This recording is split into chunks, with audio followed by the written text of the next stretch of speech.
In this part of our conversation, we discuss how the son running to escape the mermaid's curse, Lucas, after failing at being a priest, goes on the road and meets four animals trying to decide how to divide a horse carcass. Yeah, yeah. And then actually that's a great like segue into the four animals because he goes from trying to be a priest, which is very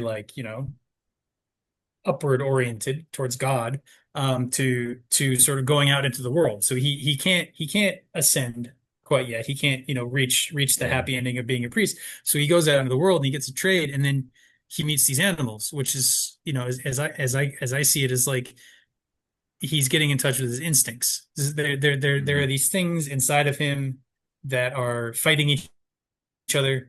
They're Mm-hmm. they're trying to they're trying to decide how to divvy up a horse, which is probably one of the most civilized of the animals, at least in the story, That's what I was you know. thinking.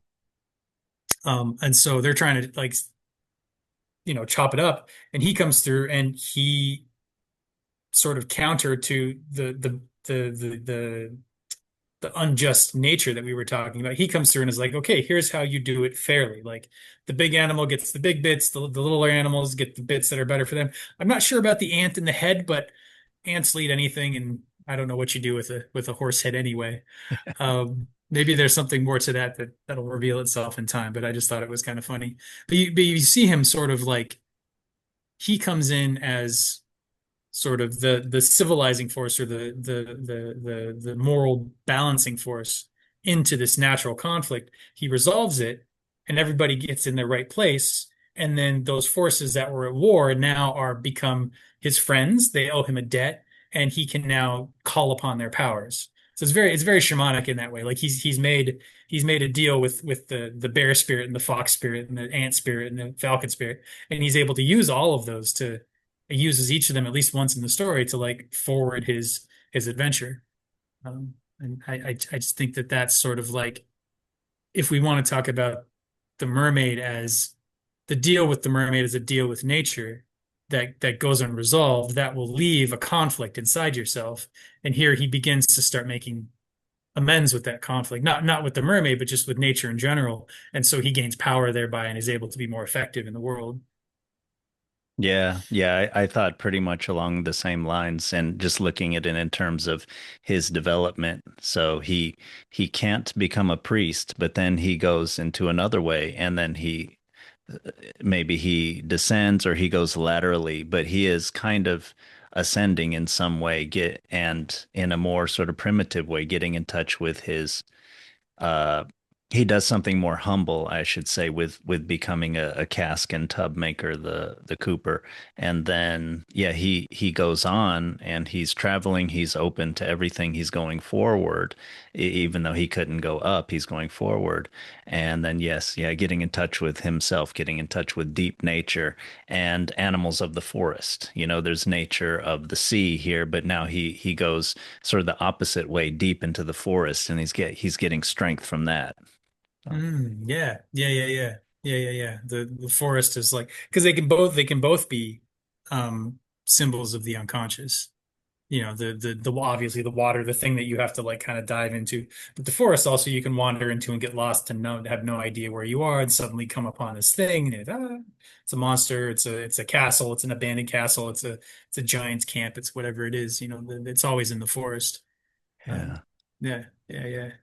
Yeah, and I hadn't thought of them as being forest creatures, but sort of things that are inherent to that sort of other world, that sort of nature world, or that unconscious space. Yeah. Yeah. Yeah. Yeah, and he helps them out and they express their gratitude. This is somehow different from the way that his father was with the mermaid. It's more open, it's more, well, I'm using the word natural too much, but it's more open, it's less transactional, or especially in that it's less transactional in that he he did what he wanted to, that's in his power, that helps them truly, and then they express gratitude, and then that helps him truly.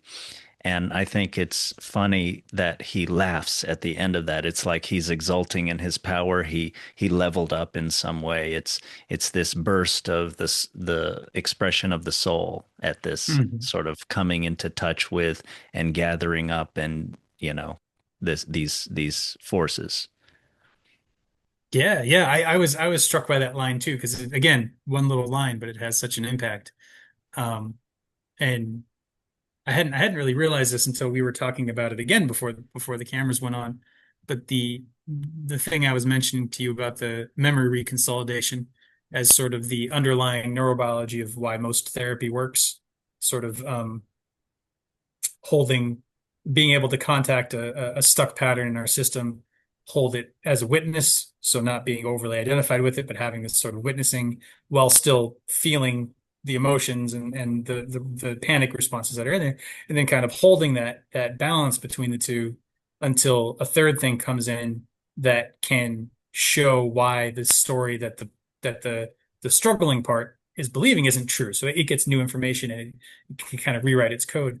And when you go through that process, the way you know you've sort of unlocked that old memory, that's why it's called memory reconsolidation. You've consolidated this memory, you want to open it and reconsolidate it with more up-to-date facts. Mm, Uh, when you open it, you will often laugh. You will laugh or you will sigh. The physiological response in the body is one of surprise. So you either like, oh, people talk about aha moments. Like that's exactly yeah.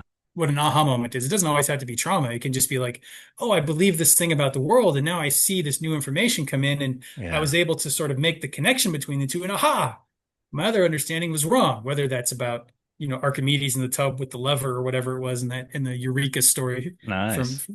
or we're talking about somebody with some kind of trauma response in their system. It's that same laughter. So it's really cool that these German folktales would have picked up on something that this is relatively cutting edge neurobiology. Please like and subscribe for more of our open minded content and comment below on your thoughts or questions about the story. Let us know if you'd like us to cover another stimulating story, and thank you for participating.